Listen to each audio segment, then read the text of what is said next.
ती बुद्धी भगवंताला जाणण्यासाठी शारद ध्येयामध्ये टगमग करते. तिला देहाचं जगताचं काही देणे घेणं नसतं, कारण तिला मुक्त व्हायचं असतं. ती बुद्धी मुक्ततेसाठी जन्मली ती अंतःकरणात. बुद्धी म्हणजे जीवात्मा. तो आत्मा दुःखाला कंटाळला असतो आणि तो भगवंताला भेटण्यासाठी तगमग करत असतो. मुक्त होण्याची तीव्र जिज्ञासा त्याला तगमग म्हणतात. तीव्र. कधी होईल मुक्ती, कधी होईल अज्ञान जाईल, कधी त्याची प्राप्ती होईल, हरिसंमेलन बुद्धीशी कधी होईल, त्याचा माझा संबंध कसा सुरू होईल, हा संबंध कधी बंद होईल, ही तगमग म्हणजे जिज्ञासा. हिला म्हणतात अद्वैत भक्ती, परममुक्ती, परमात्म्याची स्थिती. त्याला म्हणतात वेदाची परममुक्ती. नाना रूपाने आपल्याला ते शिकवतात संत गुरु की तुम्ही आत्मसुखात आणि शांत व्हा. अंतःकरण शांत कधी होतं, निवांत कधी होतं? फक्त वेदांताचं श्रवण केल्यावर, महावाक्याचा बोध अंतःकरणात साठवल्या गेल्यावर. महावाक्याचा बोध प्रमुख आहे, तुम्हाला कळेल पुढं. विचारसागर मध्ये आहे. आता हा ग्रंथ मी थांबणार नाहीये. सततचा विषय हाच राहील. पंचकरणानंतर डायरेक्ट विचारसागर आहे. विचारचंद्र पण आहे, छोटासा आहे, तो नंतर घे. तो मै नाही मै इससे न्यारा हो, तो हिंदी आहे, तो नंतर घे. हो नाही तुमचा आहे, पण हिंदी मध्ये चालला.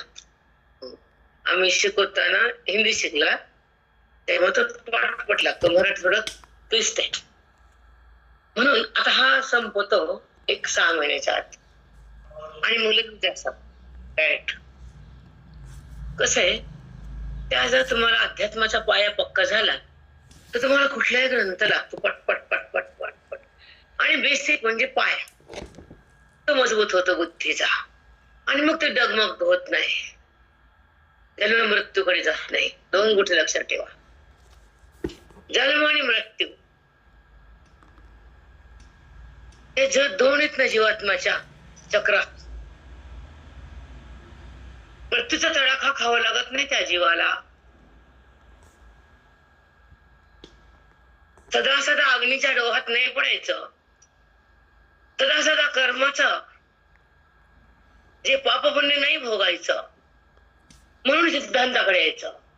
कळत नाही वहिनी की लोक हे मृत्यूचं उल्लंघन करतात आणि लोक मृत्यूला समाप्त करतात.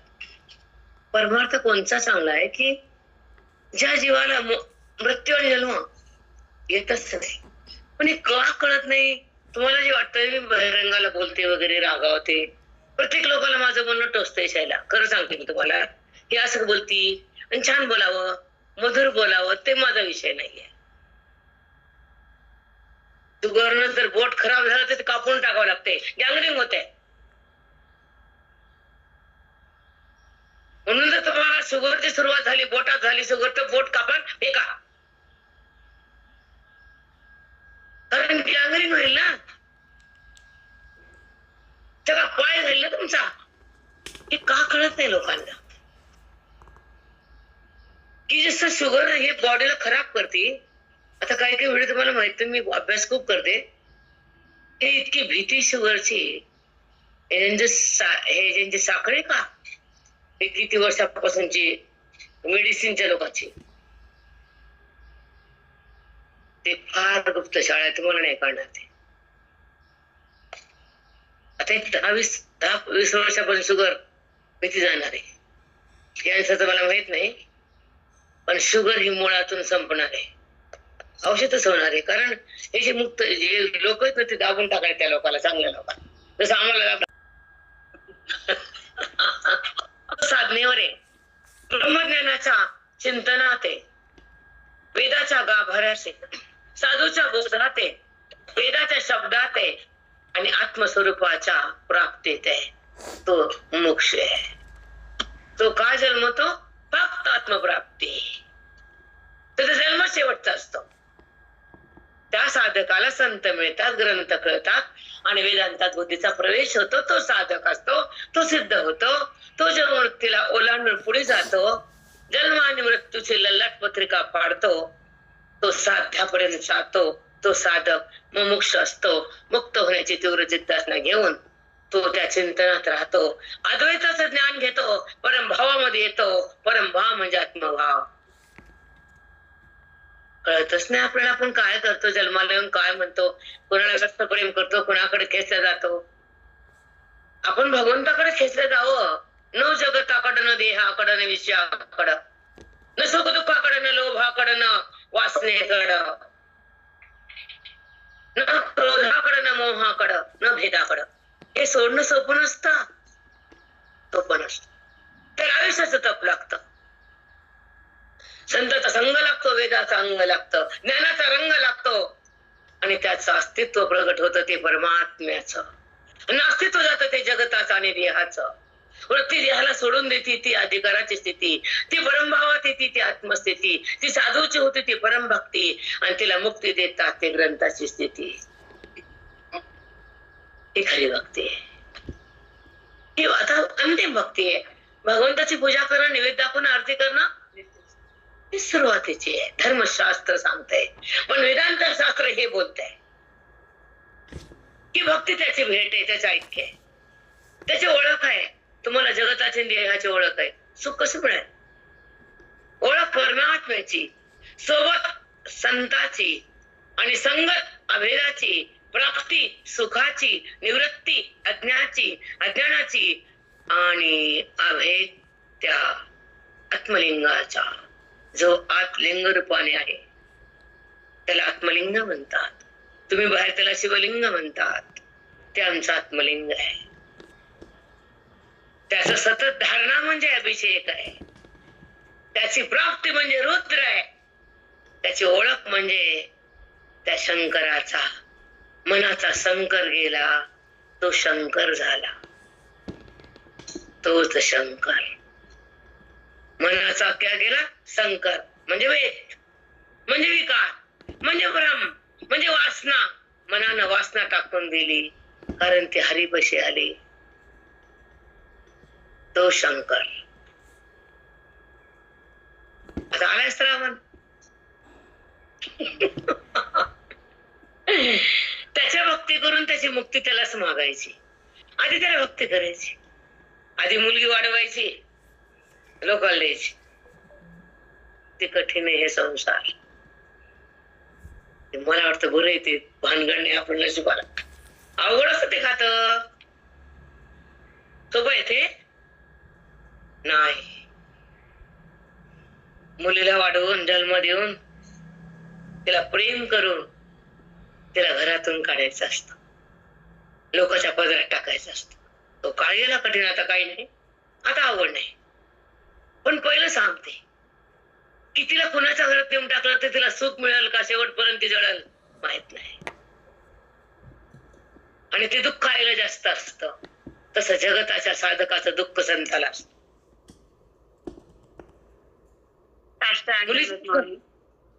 दुःख मुलीचं कुणाला आहे नाही, तिला घास पण गोड लागत नाही. माझ्या लेकला त्रासच आहे का अजून तसाच? काय करू? तसंच संताला एक जास्त बुद्धिमध्ये विचार असतो की साधकाला पुढे कसं न्यायचं, आज्ञाच्या दुःखातून कसं काढायचं, आणि त्या साधकाला सिद्ध कसं बनवायचं. सिद्धता म्हणजे परमभावामध्ये येणं बुद्धीनं, म्हणजे परमात्म्याचं मिलन होणं अंतःकरणानं. ते अंतःकरण ईश्वरामध्ये समाविष्ट होतं, त्याला म्हणतात मिलन. जे अंतःकरण देहाकडे येतं ते मिलन नाही, ते भेद आहे. अंतःकरण मन देहाला माझं म्हणतं, तो अविद्येचं मरण आहे जीवाला. एक महाराज हमेशा म्हणायचे, ती मारती कशी मारते ऐका, आणि मग विचार येते अविद्या जीवाला कशी मारते. तुम्हाला लग्नाचं उदाहरण देऊन सांगितले मागवी, आत्ता बी सांगते. जेव्हा आपण मुलीला कन्यादान करतो तर 5 गोते हे करून सुचवितो, मग दोघांच्या हातात हात देऊन पाणी टाकतो, ही आता तुमची. आणि आपल्यात काय असतं ते शैला पैसे टाकतात, त्याला काय म्हणतात, वसूल पैका. वसूल पैका. हा, वसूल पैका. आता ते टाकत नाही, नाही ग ते करा. दोघ्याच जे कुळातलं जे धन असतं का व्यवस्थेला पुढचं, तर आई नाही आम्ही दिलं पोरगी आणि एवढं आता तुम्ही जे टाका जास्त तुमचं झाला त्याचा हिच्या पायान तुमच्याकडे भरपूर येईल. पहिल्या विधीच तुम्ही बंद केला नाही तरी आता झालं ते आलं ते सप्तपदी वगैरे सुरू झाले ते चांगलं झाले. आता पुढे आहे का आपण त्याला सुचवितो पैसा टाकून ते पोरग मध्ये गुंतवितो आणि मरताना कुतवत.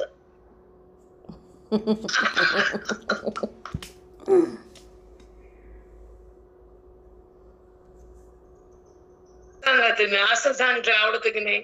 मन जात म्यूट पडलो माऊली. माऊली न्यूट पडलं माही न्यूट पडलंय न्यूट. हा काढले ते काय झालं की फोनला पडायला येते पुष्कळदा पडायलाय ते आपल्या हातात नसतं वरून पडते. आपण पंचकर्णाकडे येऊ आता तो भविष्यात. आता विषय आहे दृष्टांत सांगितला का आता सिद्धांत यायचा आणि सिद्धांतात पुढचा सिद्धांत अनुरूप करून घ्यायचा आणि आपल्या बुद्धीला पुढे पुढे न्यायचं भगवंताकडे जायचं. चल कसं जायचं ऐका. उपरोक्त कथेचा सिद्धांत त्याचप्रमाणे एखाद्याला संस्कृत अधिक प्राकृत आदी भाषात लिहून ठेवलेले वेदांत ग्रंथ वाचता येत असतील व त्यात नुसत्या शब्दाचे अर्थ कळेल बरोबर समजत असेल आणि त्यात लिहिलेले पोपटपंचीप्रमाणे क्वचित बोलून दाखवता येईल. पोपटपंची म्हणजे शब्दशास्त्र पोपटपंची म्हणतात त्याला म्हणजे जेवढं पोपट बोलतो तेवढं बोलतो तो. पोपटाला म्हणलं राम राम ते राम राम हा तसं शब्दशः अर्थ येतो पोपटपंची म्हणतात त्याला. आमच्याकडे शब्द आता मला लक्षात आला लय हे पोपटपंची बोललं महाराज म्हणजे असं शब्दाची ओळख आता विसरली ना का नाही ना बेटा. किती 12 वर्ष 15 वर्ष झाली महाराजापासून आम्ही लांब आहे पण ते माझ्यासोबत हे आता कळायले. आम्हाला तिथे गेलो काय पोपटपंची बोललं का तेच ते जवळ तेच ते शब्द बाहेर ते शब्द अर्थाचा गाभा नाही खुलला म्हणजे आमच्याकडे भाषाच वेगळी होती. हे पोपटपंच मी कधी ऐकलं का नाही. आता पुढचं ऐका. पोपटपंचीप्रमाणे क्वचित बोलून दाखवता येईल असे म्हणजे परमात्मा सर्वत्र पूर्ण आहे. देहत्रयाचा द्रष्टा आहे. अवस्थात्रयाचा साक्षी आहे. पंचकोशाच्या अतीत आहे. त्याचे दंडरूप आहे. संपलं. म्हणजे विस्तार कुठे. हे 3 वाक्य फार सुंदर येतात. आपण पहिलं वाक्य घेऊ. परमात्मा सर्वत्र पूर्ण आहे. पहिलं वाक्य काय परमात्मा सर्वत्र परिपूर्ण आहे. म्हणजे तर परमात्मा सौकड आहे तर दृश्य का तुम्हाला दिसत आहे हे प्रश्न येतच ना. ज्याला सर्वत्र परमात्म्याची अनुभूती ती मुक्ती आहे आणि ज्याला सर्वत्र जगताची स्थिती आहे ते द्वैताची म्हणजे भ्रमस्थिती आहे. भ्रम म्हणजे खोट्याला पाहतात आणि प्रमा यथार्थ ज्ञान म्हणजे ईश्वराशी समरस राहतात. हे लक्ष तुम्ही खूप टिपून घेत जा. हा पंचकर्णाचा भाग हृदयामध्ये सुवर्णाक्षर लिहायचा काळ्याचा असे शब्द यायचे आता. मी पण शिकले पण असं सखोल नाही. त्यांना पुन्हा डबल लिहून द्यायचं असं त्याला काय माहिती. जेव्हा आई वडिलांची गरिबी असते तर जास्त करणं करत नाही साधारण करतात पण त्यांच्यापाशी श्रीमंत आले की बेधुंद करतात. हे अनुभव आहे प्रत्येकाला. पण जेव्हा आईच्या हातात नसतं चौकात असतील पण आईच्या हातात येतं ती घोडी मार करते. हे कळालं का. तसंच ते आपल्या हृदयात येतात घोडी मार करतात. ही उदाहरण सत्य का नाही सांगा. जेव्हा 4 चौकात असते तर मोजून मापन असतं. जेव्हा ते अलग होती अज्ञानातून आलं तरी संतांची प्राप्ती झाली ते हृदयात आले. आता आई वेगळी झाली तर काय विचारू शकते. संत सोबत आले तर काय मी सांगू शकते. तुमच्या ओळखी सगळं लागते. मला बरेच जण म्हणतात तुम्ही एवढे सुंदर कसे दृष्टांत देता. आता ऐका परमात्मा सर्वत्र परिपूर्ण आहे. मग परमात्माच आहे तर आपण परमात्मा आहे असं कधी बोललो का अनुभवलं का नाही. अनुभवलं बी नाही आणि बोललं बी नाही आणि परमात्मा आपल्याला कळायला बी नाही. कारण जगत कळताना परमात्मा झाकलेला असतो आणि जगत कळताना परमात्मा कळताना जगत भाव टाकलेला असतो. आधी झाकलेला मग टाकलेला. वाव एक सांगतो तुम्हाला नाही येतो हातून येतो ते लागते ना. मग तीच खरी कृपा ना तेच चिंतन आहे ना ते व्यासपीठ आहे ना. ती सरस्वती माता आदिशक्ती ती बोलती आपलं काय आहे? इथं पॉवर असते पण आम्ही खाली आला असते का? तुम्ही बघतात माझ्याकडे डाऊन होते मी मीटर डाऊन. मग हे जे संतनाभोवती मध्ये माझ्यासोबत आहेत ते सद्गुरुनाथ श्रीगुरुनाथ मी अपराधी घ्या पदरात ते येतातच नाही यावं लागतं ना. आईनं हा लेकरं आवाज दिला की आई बोलती म्हणते काय लेकरू बनवले की धावतच येते. आई आई म्हणून जरा आग्रा आवाज आला की म्हणते काय झाले की हाताचाच भरलेला बागलं म्हणते बाहेर. तसं आई म्हणून त्या सद्गुरुनाथाला रोज त्या टाइम मध्ये आवाज दिला ते रोज येतातच. आहे ना समन्वय लागला तर कळावा. मग आता परमात्मा सर्वत्र परिपूर्ण आहे. मग परिपूर्ण आहे तर का दिसत नाही? परमात्मा का वाटत नाही? त्याचा संबंध का होत नाही? आणि त्याच्या अनुभूतीत मन का राहत नाही? मनाला जगत का दिसतं? बुद्धीला तो भ्रम का सत्य वाटतं? जगत हा भ्रम आहे. मग भ्रमाला बघणं म्हणजे जगत आहे आणि भ्रमाला निवृत्त करणं म्हणजे परमात्मा आहे. मग भ्रमाला निवृत्त करण्यासाठी तुमचा अविद्या टाकावी लागते आणि अविद्या संपण्यासाठी ब्रह्मविद्या घ्यावी लागते. ब्रह्मविद्येसाठी संताला शरण जावं लागतं आणि संताला शरण जाऊन त्यांना प्रेमनिष्ठ व्हावं लागतं. तेव्हा ते जगतातून बाहेर घेतात. तो पण असतं. रामकृष्ण हरी. राम राम माई. राम राम बेटा.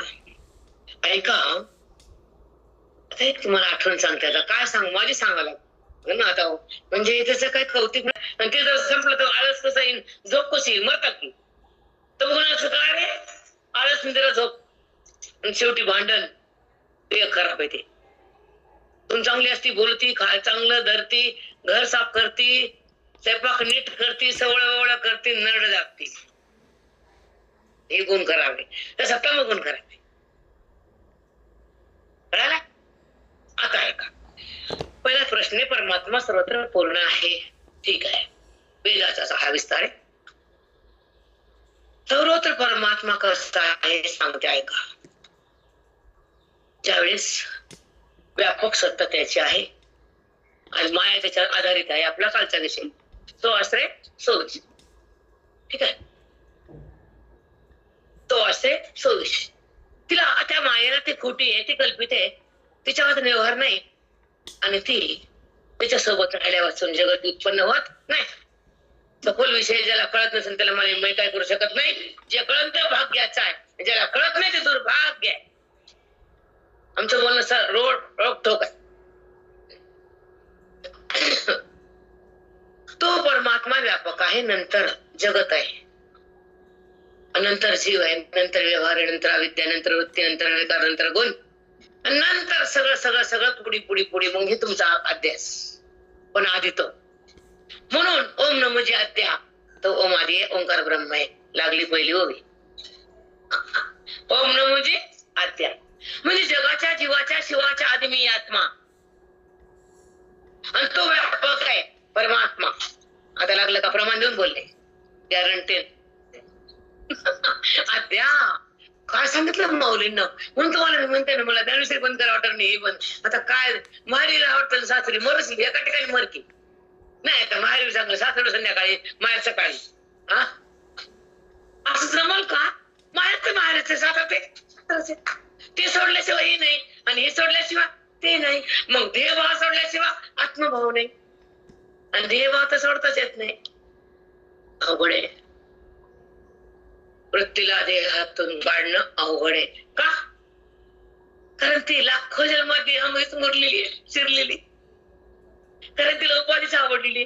उपाधीच कुठे आवडले? उपाधी म्हणजे हे उपाधित म्हणजे चैतन्य. उपाधीच्या आत असलेलं गाभाऱ्यामध्ये चैतन्य आहे तोच आत्मा आहे. मग तिला ते कळालंच नाही त्याचं ज्ञान मिळालंच नाही आणि ती तिकडे वळलीच नाही म्हणून ती उपाधीत राहिली. उपाधी म्हणजे प्रकृती आणि तो म्हणजे परमात्मा. उपाधीला आधार परमात्मा आहे आणि त्याच्यावर प्रकृती आधार येते आणि ह्या वेष्टीवर ही आत्मस्वरूपावर ही वेष्टी आहे आणि ब्रह्मस्वरूपावर समेष्टी आहे. हे पर्यंत जावं लागते. आता आहे का ब्रह्मस्वरूपावर समेष्टी म्हणजे जगत. ठीक आहे मग आधी ब्रह्मन मग जगत आहे. मग जगताचा बाद झाल्यावर जगत दिसतं का ज्ञानी लोकांना? त्यांना काय ब्रह्मस्वरूपच आहे व्यापक आहे. मग तो एकच आहे तो आतच आहे तो मीच आहे सोहमच आहे सो तो मी मग तो मीचा आविष्कार असणारे ज्ञानी ते आणि जगत आहे त्याचा आविष्कार असणारे अज्ञानी.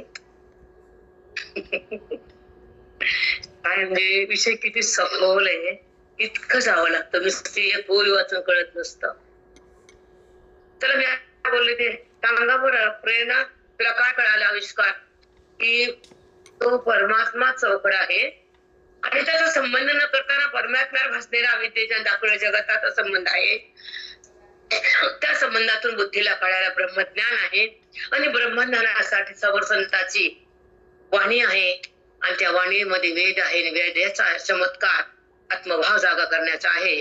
म्हणून सद्गुरूच्या बोधामध्ये आत्मभाव जागा होतो आणि सद्गुरू साधकाला त्यापर्यंत नेऊन पोहोचवतो आणि तो परमभाव प्रगट झाल्यानंतर त्याचा जगत भाव जातो. कारण मिथ्यात्व जगत आल्यानंतर ते असो का नसो का दिसो का असो का अस्तित्व त्याचं आहे, नास्तित्व जगताचं आहे.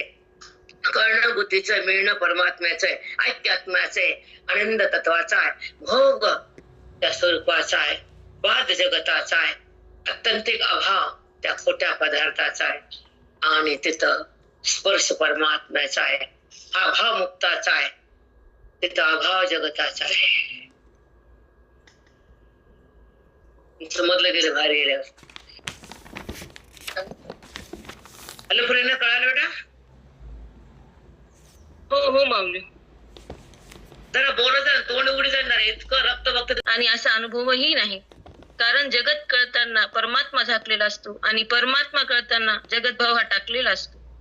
बुद्धीला जगताचा भ्रम खरा वाटतो, कारण मायेनं जे भ्रम केला त्या भ्रमाला तिनं सत्यत्व दिलं आणि त्या अविद्येला टाकायसाठी ब्रह्मविद्या घ्यावी लागते आणि ब्रह्मविद्या घेण्यासाठी संताला शरण जावं लागतं. संताच्या चरणाला एकनिष्ठ राहावं लागतं. मग ते त्या साधकाला ब्रह्मनिष्ठ करतात. एकच ध्यास असावा, अध्यात्मशास्त्राचं चिंतन करावं.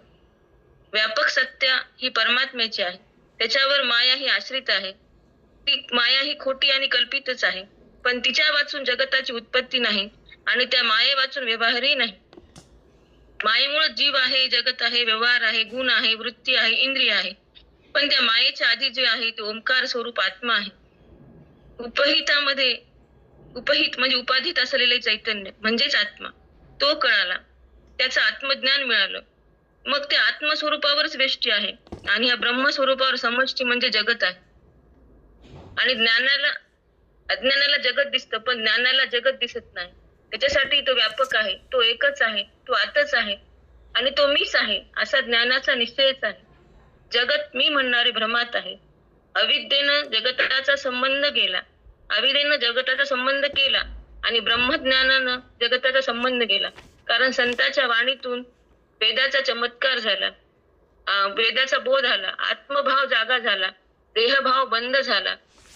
सद्गुरूच्या बोधातून साधक परमभावात आला, त्याचा देहभाव गेला आणि जगतभाव संपला. अस्तित्व प्रगटलं आणि नास्तित्व जगताचं त्यानं मान्य केलं. ऐक्य तत्वाचं झालं, भोग स्वरूपाचा आला, वाद जगताचा झाला, खोट्याचा आत्यंतिक अभाव झाला, कारण स्पर्श परमात्म्याचा झाला. हा भाव मुक्ताचा असतो आणि अभाव जगताचा असतो. साष्टांग दंडवत माऊली. प्रेरणा, एका वाक्यावर किती मला मिळा. तुम्हाला उदाहरण का सांगते की तुम्ही असं व्हावं. आता आमचं झालं तर काही संबंध नाही आमचा. त्यांना करून घेतलं, संत मिळाले, ग्रंथ कळाले, आयुष्यात स्वार्थ परमार्थात घडाले, संसार बाजूला सरकला. तुम्हाला म्हटलं ते लेख रूप जपाचे बाहेरून नवले यायचे, याच्यापेक्षा काय बोलू अजून. म्हणजे असं तुम्ही ओतून घ्यावं आपल्याला. इथं 60 संपलं तर संसार संपन्न झालाय, याच्यानं मरण आलं का, सगळं शरीर खराब झालं झिजून तरी संसारच. तरी तिला कळलं की बाजूला कसं रडकावं, कसं आपलं जीवन जगावं, कसं आपलं कल्याण करून घ्यावं, ह्या संसाराला कसं सारावं कळत नाही बायकांना. भरपूर बायका कळत नाही तिथून बाजूला कसं यावं. कळत बी नाही, जमत बी नाही, झेपत बी नाही. तिन्ही गोष्टीच आहेत. तिन्ही गोष्टी कळत नाही, ते ज्ञान मार्ग मिळत नाही, झेपत नाही. वेदांत कठीण असते. ती बोलणं, ती अनुकरण, ती शक्ती, त्याची प्राप्ती, जीवन मुक्ती हा वेदाचा गंभीर गाभा आहे. त्यासाठी बुद्धीचं अवलोकन मोठं पाहिजे, अभ्यास सतत पाहिजे, चिंतन एकच पाहिजे, विषय फक्त एक पाहिजे, बाकी सगळं टाकलं पाहिजे, सगळं टाकलं पाहिजे. तुम्हाला म्हटलं मी एकच वाक्य सांगते अजून. मी कमटीगलीत राहायचे, गुरुजीच्या मठाच्या बाजूला माझं घर, एकच घर मध्ये, बाजूला मठ गुरुजीचा. परमात्मा सर्वत्र पूर्ण आहे, पण आमची बुद्धी अपूर्ण आहे. दृष्टाला पाहताना कोण पाहतो तो द्रष्टा. सुंदर चिंतनेच्यावर बोलणार मी आज, कारण आपण मला जमत नाही, पुन्हा हे योग येत नाही, श्वास येतो की बा पुढचा माहित नाही, मग सगळं सांगून टाकायचं. बरोबर आहे. आई मध्ये थकली ग, पुढे भेट होती की नाही, ती पोट घेऊन आई तसं म्हण नको ग, तू राहा माझ्यासाठी. ती म्हणते नाही राहायचं मला आता तुझ्यासाठी, जायचं. थकले मी, आता माहित नाही पुन्हा होती की नाही भेट, सगळं सांगते मग असं तसं मनात. मग त्या मायले की बोलतात ती जातील एक, तसा अविद्या जाते निघून. लेख राहते मायपाशी रात्री का वर्षाला येते, पहिली काढायची, पहिली जुन्या काळाची. आता वर्षाला येते, वर्षावर राहते की नाही माय, ऐक एवढं माझं आणि घे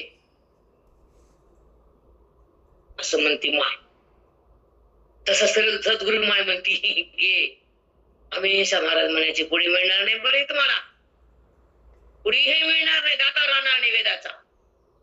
हमेशा का गुरुजी महाराज काका पुढे हे मिळणार नाही, आत्मज्ञान करणार नाही, मुक्ती तुम्हाला कुणी देणार नाही, सतत वाक्य होते ते, वर्षा होता. तसंच झालंय आता. आता त्यांनी सांगितलं की परमात्मा सर्वत्र पूर्ण आहे, दैत्रयाचा द्रष्टा आहे. आता थांबते काही बोलू, तुम्हाला फायदा नाही, पुढे चलते जाऊया.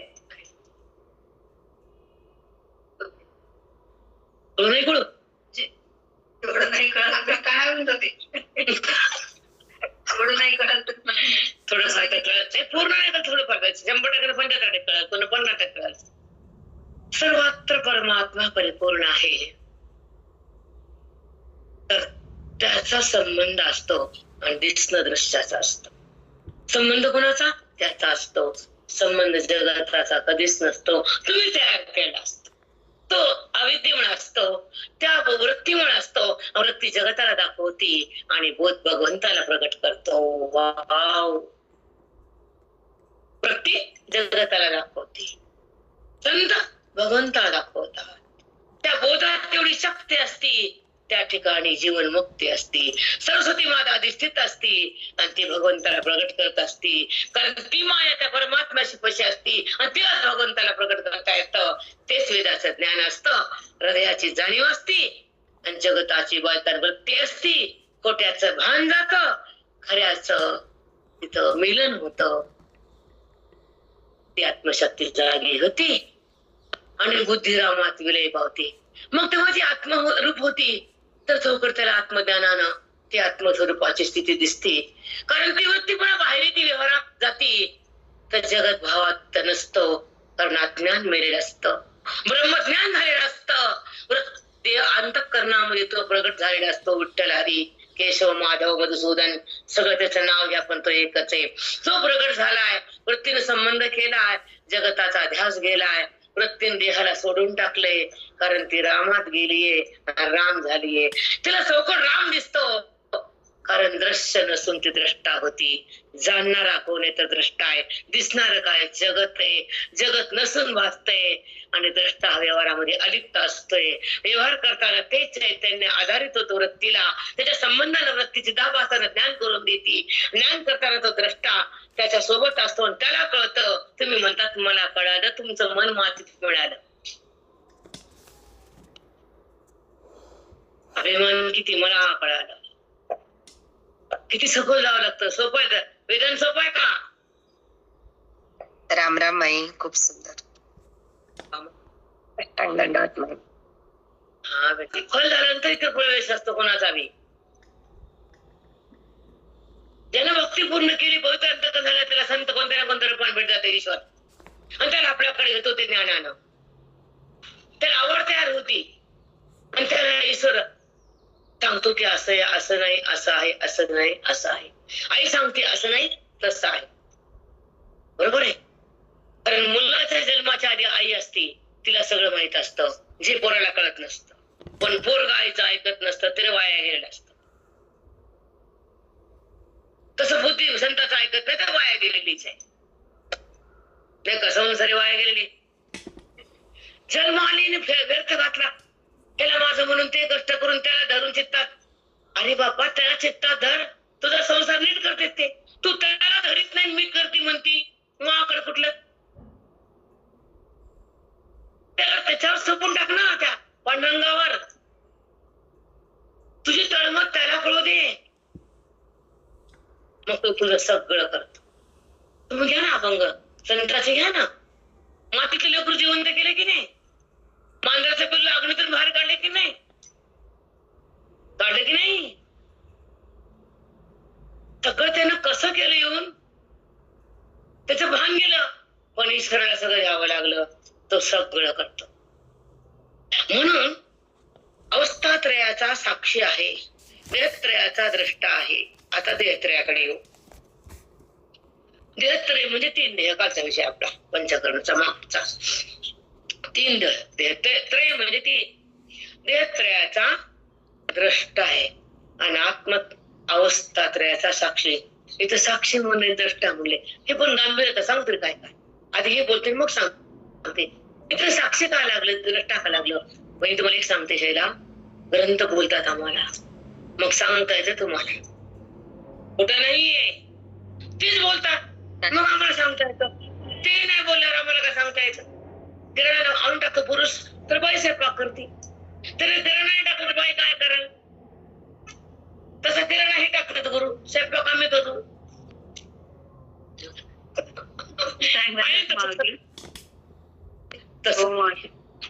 तसंच आहे. इथं मला लक्षात आलं आता वाचताना, देहत्रयाचा द्रष्टा आलं, पुढे साक्ष का आलं. प्रश्नाचा तापा सांग. देहत्रयाचा द्रष्टा आणि अवस्थात्रयाचा साक्षी. आता 3 देह 3 अवस्था आधी सांगते, मग ते द्रष्टा साक्षी बोलते. हे विषयात पूर्ण करू आणि सकाळी रोज पंचकर्णच करू. नगर बाबा मी बी बोलली, मला काही कळत नाही. हे म्हणले की हो, ते म्हणले टो, ते म्हणले की टी. काय ते आपलं डॉक्टर हवं ना, आपण म्हणलं त्याचं सांगायचं.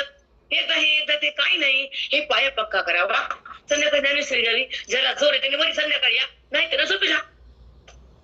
बरोबर आहे का. हा बरोबर आहे. आणि तुम्हाला लिंक लागते, आजचा काय, उद्याचा काय, त्याचा काय. एकदा हे एकदा ते आणि सकाळी पाहता जरा काम नसते तर येतात बिनकामे. त्याला वाटतं चला ऐका, काय कळत ती बाईला काही कळत नाही, चला ऐका, मला कळत नाही म्हणजे बाय नाही म्हणजे कोणी स्थूल सूक्ष्म कारण. आता स्थूल देहामध्ये 5 तत्व आहेत, 5 भूत, पृथ्वी आकाश तेज वायू आणि जल. त्या 5 भूताचं 5 एका भूताचे 5 तत्व. पृथ्वीचे 5 तत्व पुढे आहे बघा पंचकर्म. तुम्हाला कळत आता कोणते भूत आहेत, त्याचे 5 तत्व आहेत पुढे. लय छान विषय सुरू केला तुम्ही, लय छान. ऐका आता, एका भूताचे 5 तत्व, 5 भूताचे 25 तत्व त्याच्यामध्ये मिसळले. मग हे भूत आहे, आकाश आहे, वायू, तेज आहे, जल आहे. आता हे पाण्याचं विरूप आहे, पृथ्वीचं विरूप आहे, अग्नीचं विरूप आहे, वायूचं विरूप आहे. हे भूताचं रूप आहे, तर ते म्हणतो मी रूप आहे माझे. आता भूताचं आहे का तुझं आहे, हे तरी कळतं का बुद्धीला. हे सगळे 5 वायू, अग्नी, तेज, जल, पृथ्वी मिळून हे झाले. आता हे झाले, त्याच्यातून हे आलं तिकडे जावं लागतं शेवटी. अग्नीच्या ठिकाणी अग्नी जावं, आपल्या अग्नी लावतो देहाला, त्याच्या ते तत्व सगळं जळून जिकडे तिकडे जाऊ बसतं आपल्या ठिकाणी. वायू ठिकाणी वायू जातं, जला ठिकाणी जल जातं, अग्नी ठिकाणी अग्नी जातो, आणि हाडे पृथ्वी ठिकाणी मिसळतात. हाडे पृथ्वीचे. मग हे जिथून आले तिथे गेले, की तुझं काय आहे, तू माझं का म्हणते, तिथं अविद्या. आणि हे का सुटती, ब्रह्मविद्या. हे माझं वाटतं, प्रति संबंध करते अविद्या. देहत्रयाचा द्रष्टा. आधी 3 देह घेऊ आणि अवस्था 3 घेऊ. 3 देह स्थूल सांगितले, 5 तत्वाचे 25 भाग. ते झाला 25 तत्वाचा स्थूल देह. हा जड हे दिसणारा म्हणून द्रष्टा, पाहणारा म्हणून साक्षी आणि आहे म्हणून परमात्मा. आता सांगतो तुम्हाला त्याचा विस्तार करते. काय सूक्ष्म आहे. वाव, खरंच पंचकर्म. मला आवडत होतं काय आहे पंचकर्म.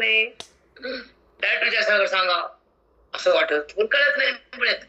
पण भगवंत म्हणतो इकडे ये ना आधी, बरोबर मूळच तुला करायचं. तुला हे लेकर सगळे नवीन आहे, साधक नवीन आहेत, त्याने विचार सगळं झपलाच नसता, फायदा झालाच नसता माझा बी. मी बोलून बोलून घायल झाले असते, तुम्हाला कळलं नसतं. आणि हे कळाल्यावर ते सहज कळतं.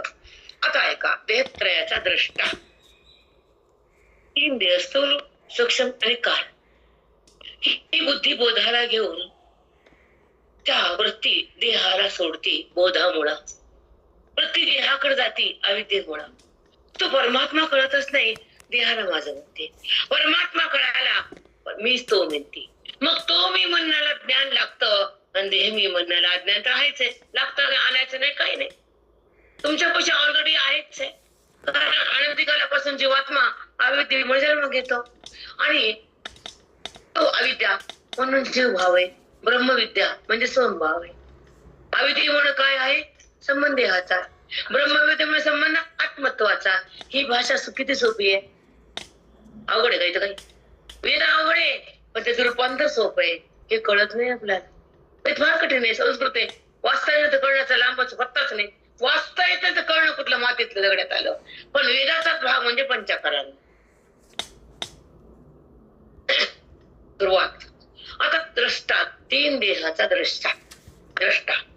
आता हे स्थूल देह आहे, वृत्तीनं एक देहाकडे आली, इथंच राहिली. आता हे मी म्हणजे छाया मी, ह्याला नाव आहे, ह्याला रूप आहे, ह्याचं दिसणं आहे, हे गोर आहे, हे काळ आहे, ह्याचा जात आहे, ह्याला वर्ण आहे, सगळं आहे की नाही. मग तेच कळलं का दुसरं काय कळलं. मग वृत्तीनं देहाचा संबंध केला, पण वृत्तीमध्ये आत्मज्ञानाचा बोध गुरुनं दिला. तिनं त्या वृत्तीनं बोधामुळे सोडलं, जडाला बाजूला गेले, म्हणून त्या जडाला देहाला सोडले. नंतर सूक्ष्म देह मधला मनबुद्धी काल सांगितलेला. मनबुद्धी पंचप्राण पंचज्ञानेंद्रिय पंचकर्मेंद्रिय 17 तत्व, ते 5 5 5 15 आणि ते 2 मनबुद्धी 17. आणि ते मध्ये असतो तो लिंग देह, त्याच्यावर व्यवहार होतो. मनालाच कळतं सुख दुःख. मन खायचं, भूक लागली कळतं, आता भाकर करा, जेवढच पीठ घ्या. भाकरीला पीठ लागतं कोण सांगते, मन कळत, मनालाच कळतं ना. चला गॅस कडं, मन निश्चय, मन सांगतात हे करायचं ते करायचं, बुद्धी निश्चय करते, मन संकल्प करतं. आता भूक लागली, मनाला मन सावध झालं, झोप आली, अंतरणाकडे पाय गेले, भाजी आणायची मार्केटमध्ये गेलं. हे सगळं तुम्ही व्यवहार करतात, पण कळणं व्यवहार मनाचा आहे आणि ज्ञान त्याच आहे. मनामध्ये तो आहे चिदाभास रूपानं, हेच कळत नाही. अविद्या संपत नाही. मन हे त्याच्या सत्तेवर आहे आणि त्या मनात त्याच्या चिदाभास आहे. त्या 2 गोष्टी जर कळत नसेल तर तुमची अविद्या मरत नाही, तुम्ही तरत नाही, तुम्ही पुन्हा मृत्यू लोकात येतात आणि अग्नीच्या डोहात जातात. आमचं परम वाक्य हे कधीच तुम्ही पुसू शकत नाही, कोणीच पुसू शकत नाही. इथपर्यंत सांग बरं, पुढचं बोलते मी. हॅलो,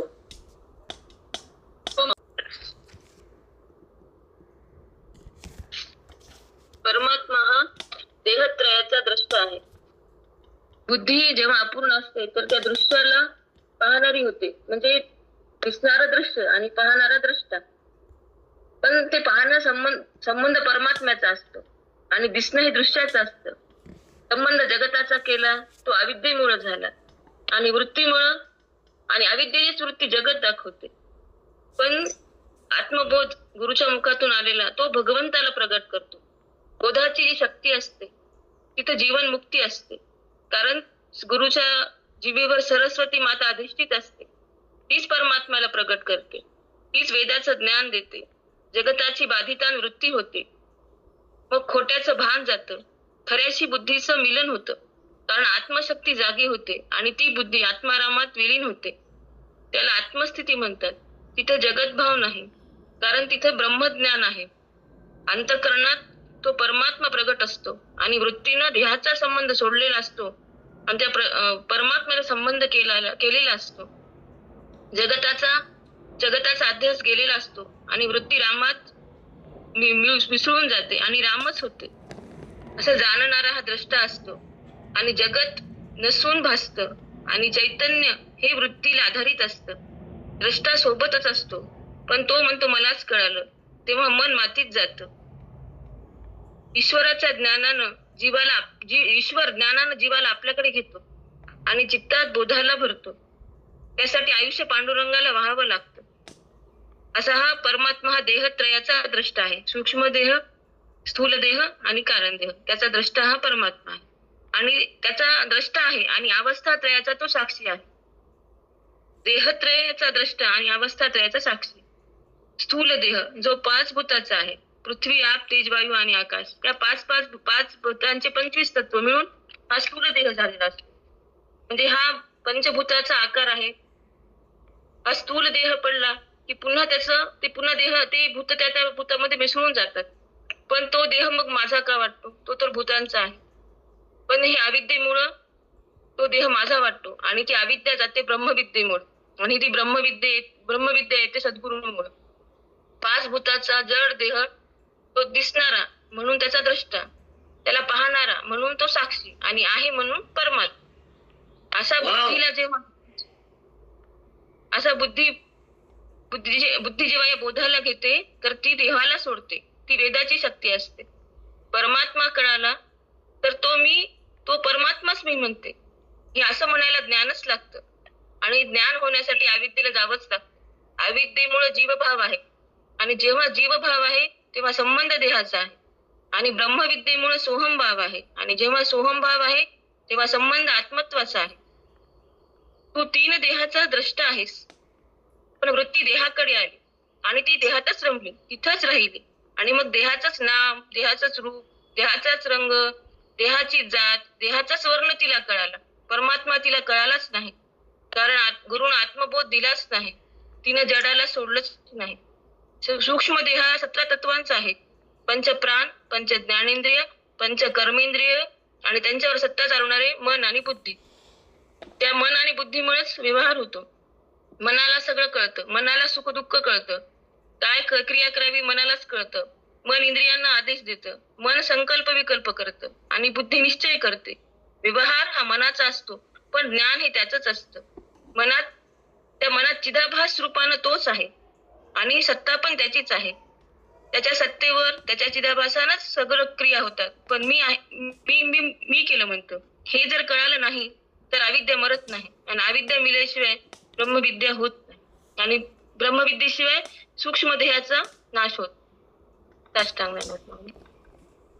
प्रेरणा काय घेतलं रे बाप. विठ्ठल श्री गुरु ज्ञानदेव तुकाराम पंढरनाथ भगवान की जय. मोर ज्ञानेश्वर महाराज, सुरनाथ महाराज की जय. सब साधु संतन की जय. बजरंग बली की जय. श्री गुरुनाथ